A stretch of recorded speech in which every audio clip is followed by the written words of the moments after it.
Hi, welcome to Spits. Today we're reacting to tfolsenuclear. Reacting to tier review are humans OP. Boom! It has been heavily requested I check out this tier zoo channel. I've heard they look at the world as some type of video game and which animal is like a class to get. Yeah, I've watched tier zoo before. But yeah, anyways, tier zoo, they do a lot of videos on all sorts of things. And they explain Earth in a sort of gamified way. I would recommend them. You get to play as. Let's go ahead and start with our humans OP. For those of you who don't know me, I'm Tyler Folse. I'm a nuclear engineer with a little over 10 years of experience in the commercial nuclear power industry, from engineering to operations to emergency response. Don't claim to know everything there is nuclear. Yeah, I'm subscribed to them. I'm subscribed to tfolsenuclear. Boom! Yeah, I got your attention now. But I can certainly share some knowledge. Let's get right into it. This episode was sponsored by Skillshare. Video game intro.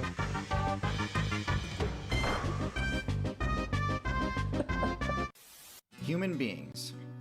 Are they as overpowered as the game's community would lead you to Yeah. believe? Short answer, yeah. Who's the game's community? Are they people in the afterlife or I'm a cracker, so I feel uniquely qualified to say that you, a human, yes, you, I wish I had hand tracking so that I could point to. Speaking of hand tracking, I have a Throne.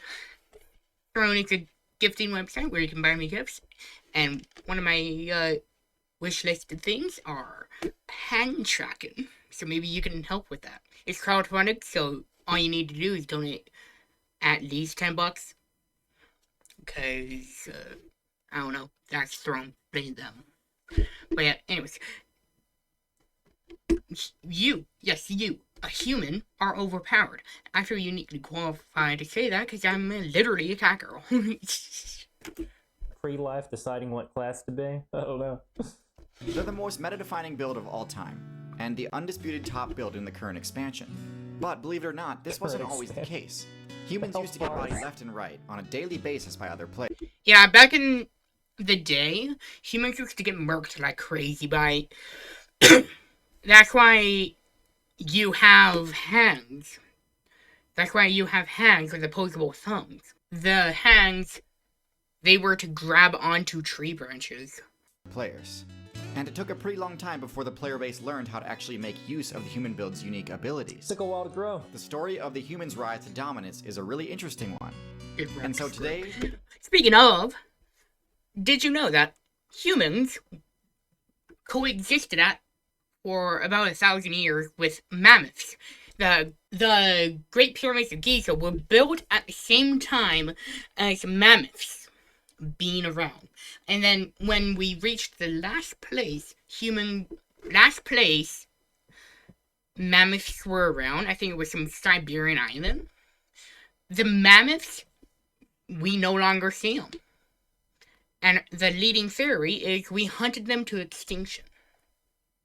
And by we, I mean you, humans. Neckos weren't around yet. We're going to do an in-depth look at the humans' abilities, their strengths, and their weaknesses. Because yes, they do have weaknesses. We'll also go over notable matchups, and finally look at the steps human players took in order to reach their dominant status. First, their unique abilities. I touched on this topic in my video about primates, but I'll recap here and also go into more detail.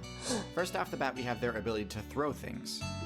Other builds can throw things, but humans can do so harder, faster, and further than anyone else.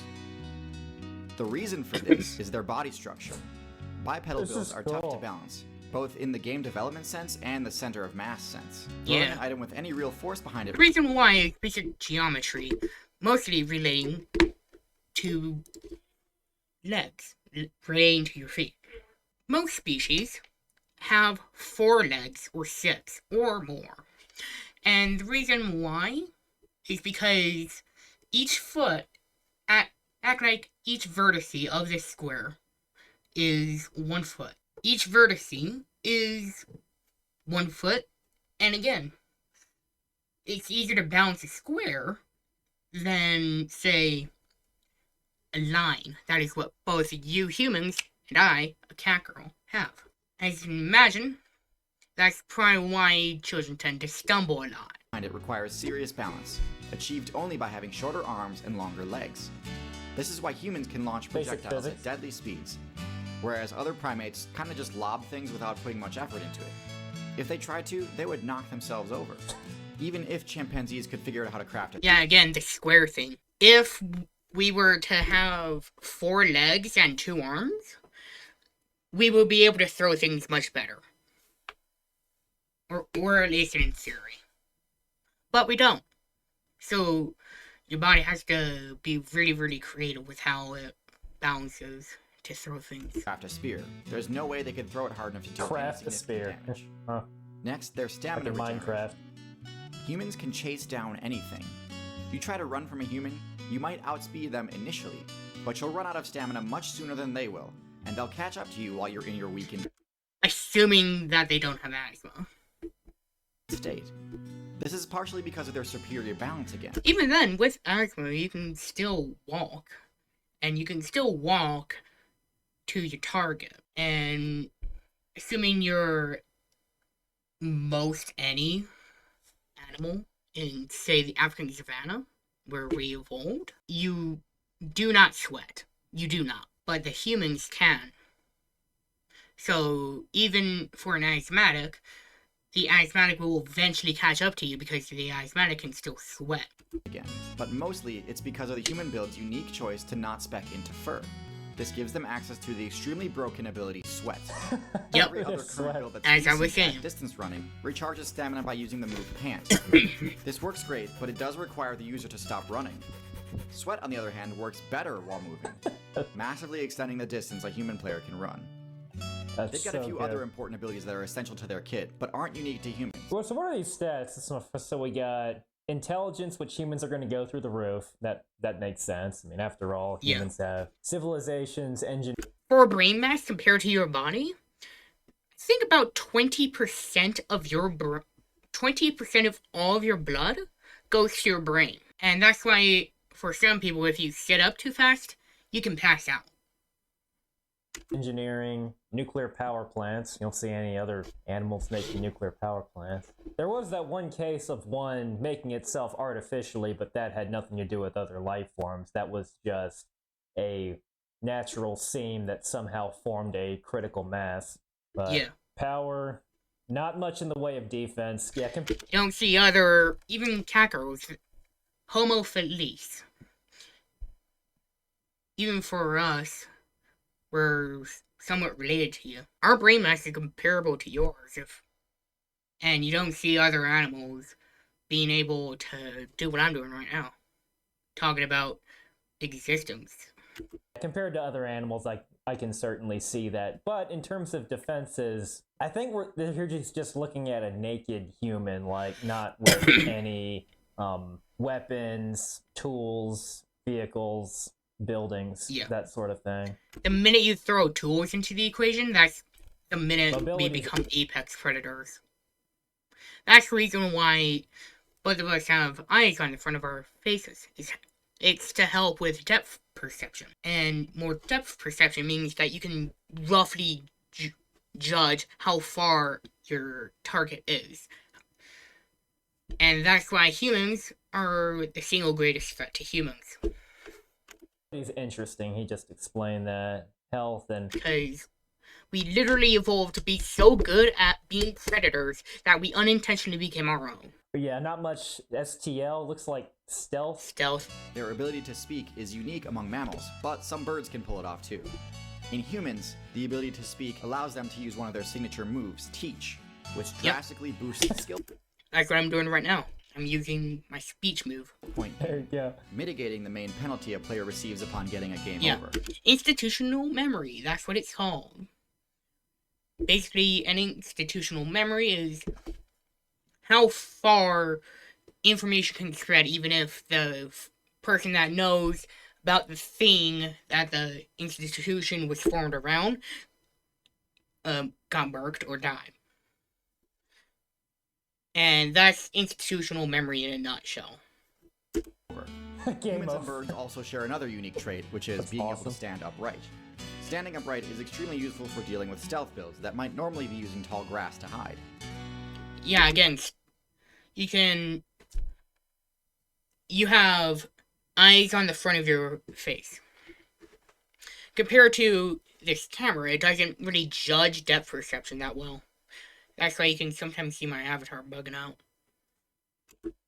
Tool use also might be thought of as a human-exclusive move, and it certainly is the most effective to humans. But True. it turns out a pretty wide array of other builds can also do it. Birds, Kind of, not on the same scale though. I mean, maybe some hand tools, primates, or cephalopods, feet and even tools. fish can use tools on occasion. But sweating and throwing, uniquely human. Now onto their weaknesses. And yes, it's true that currently most human players can subvert these with their crafting skill. But it's important to recognize that without equipment, the human build isn't necessarily unstoppable. The decision to not have it's fur brings surprisingly humans a balanced. massive buff to mobility at the cost of stealth. In the mammal faction, fur is a prerequisite to all of the major stealth abilities like camouflage, and lack of stealth abilities means getting in close on their targets is a serious challenge. The human build's lack of fur also means they have very low These defense, clips are both amazing. from physical attacks and from environmental effects. Bare skin offers almost zero armor, to the point where even players from lower weight classes have no trouble dealing damage to humans. And bare skin also takes... Even for infection, that is a big problem humans have. In fact, it was the single largest killer in most human history, and still kind of is. also takes quite a bit of damage from the sun, too. Humans are also pretty That just goes to show you that even non-ionizing radiation can cause problems, because UVA and UVB that causes sunburn, it'll still... I wonder if people would take sunburns more seriously if we just called them radiation burns, because that's what they are, just a different type of radiation. when it comes to the power stat. Physically, they're the weakest of the great apes, and don't really have any good options for dealing damage. They lack the classic high damage bite attack that nearly every other non-herbivorous build relies on, instead having to resort to blunt attacks like punch and kick, which we all know aren't very effective against builds that have thick fur or skin. The last major weakness I can see is that they're pretty bad at dealing with stealth. The lack of night vision means darkness can really hamper their ability to locate targets. Yeah, even for other humans and other species in the Homo genus, it's pretty hard to see other hominids at night. And that's why when night vision was first created, that was a game changer. That's why. Because the minute you invent night vision, you have turned useful time for doing anything, especially if you are an insurgent in, say, Afghanistan.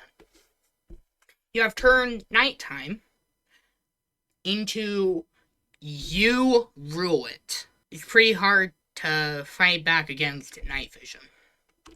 And their lack of a strong sense of smell means camouflage is especially useful. I love the way he's explaining it. Okay, now let's talk about... Yeah, and that's why dogs were a whole game changer, because they have an insane sense of smell. Let's talk about matchups.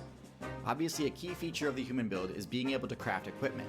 Given basic equipment like low-level armor and hunting gear, the human's best matchup is going to be medium-large mammals. Unlike blunt damage, piercing damage is quite effective versus builds with thick hide. But on defense, they're actually pretty awful. Also, guns. The human's only option on defense against a large mammal is intimidation, unless they've got some crazy high-level equipment. Okay, high-level equipment. There you go. I'll make a video on power creep later. The classic human equipment cannot stop a charging tank main unless the intimidate attempt works. Unless they're in an actual tank. This matchup is one of the reasons humans don't know who became does top hunting tier. with tanks, though. Hardly any builds have favorable matchups against tanks. But that's not to say humans don't have their counters, though. As I said before, stealth can be really effective against them due to their lack of a keen sense of smell and night vision. Humans have the ability to win pretty much any fight as long as they've got time to prepare. But taken by surprise, humans have a lot fewer options. Another thing humans have trouble dealing with is flight. Even when a human has a ranged weapon, players with high aerial mobility are pretty safe during flight. Yeah, that's why it's a big sport in even rural areas of the United States. That's why it's a big sport to go bird hunting. Because it really is an art. I respect those who can do bird hunting effectively.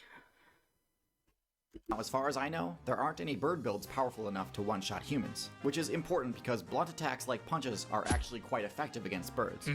thought he was going to go into like bird strikes against planes, so even when you can fly, they could still bring down planes in certain situations, which is interesting. Yeah. Birds have hollow bones that are resistant to tension and torsion, but not compression. This is the opposite of mammal bones, which are resistant to compression and tension, but not torsion. The point is, birds aren't the best choice against humans, but flight has been unlocked by 4 different classes in the game. Birds, which we just discussed, aren't a good choice. Bats, which do even less damage than birds. Reptiles, which unfortunately had their aerial builds banned in Though bats can be responsible for starting certain types of pandemics, so Yeah. I wouldn't count them out too much, but maybe they're, to use the gaming analogy, they're using some sort of summon or minion subclass that they can use to defeat their enemies. 1.3.1. And insects. Flying eusocial insects have by far the best matchup versus humans in the entire game. Humans have 0 counterplay against a swarm of stinging. Bee husbandry has... That's why it's so big and why it's so hard to learn. Bee husbandry is taming one of these. Stinging insects. I mean, sure, there are special items that they can use to combat PPE. But the amount of human mains who've chosen that as one of their prestige abilities is pretty small. Prestige abilities means they have no innate. So nuclear engineering is my prestige ability according to this. That's a video game term I'm, I guess, less familiar with. Defense against stings. Stings also have the chance to proc the Amphylaxis debuff, which can actually lead to a game over. And it's for this reason that the high score for human eliminations belongs to the Africanized honeybee, known better by its community-given name, the killer bee. And even if the stings don't proc the allergic reaction effect, they will still definitely achieve their primary goal of dropping their resolve to 0 and granting you control over the territory. And we can see that lately the viability of killer bees has only been growing now that they've expanded their territory outside of Africa. I remember hearing about that all the time back then. Which brings me to my main point. Are humans overpowered? Well, just like the Africanized honeybee, humans really only became OP once they escaped the African server and invaded other areas. Yeah. Notice how humans took down megafauna across every terrestrial server except Africa. The African tank mains have the matchup experience and counterplay options. Even nowadays, it's a big deal if animals reach modern society. And where do you hear about that most? In sub-Saharan Africa, where humans evolved. Deal with the vast array of skills humans have access to. But the rest of the community was totally unprepared to deal with the rapid invasion of new human mains invading their competitive scene. In other words, the devs could have prevented the massive destabilization of the current meta if they'd region-locked humans. Staying competitive in the meta requires a good player constantly be leveling up their skills. And that's just it. Not only like individual skills that he mentions up, but it's kind of the real reason is that we formed these massive civilizations that enabled us to produce feats of wonder like nuclear power plants, for instance, because no individual can do it by themselves.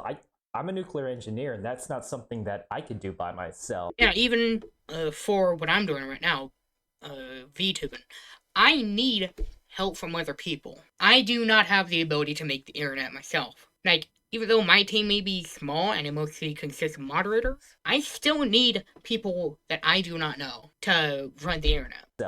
I would need a team of builders, electricians, mechanics, business and financial experts so I could have enough money to finance the operation. Yeah. Lawyers, quality... No man rules alone. Specialists, regulatory specialists, and the list goes on to about 500 or so different specializations that you need in order to create something like that. And it's just the ability to have these...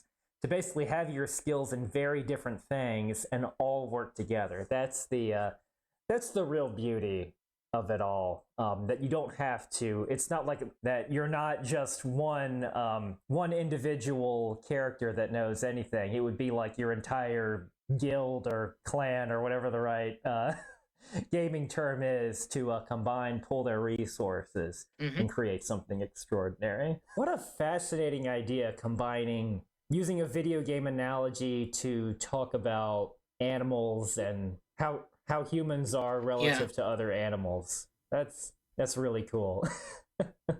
Thank you so much for the recommendation. And thank you so much for watching. I'll see you next time. Remember to like, comment, subscribe, join the Discord. My Discord and my phone are in my description and are in my bio.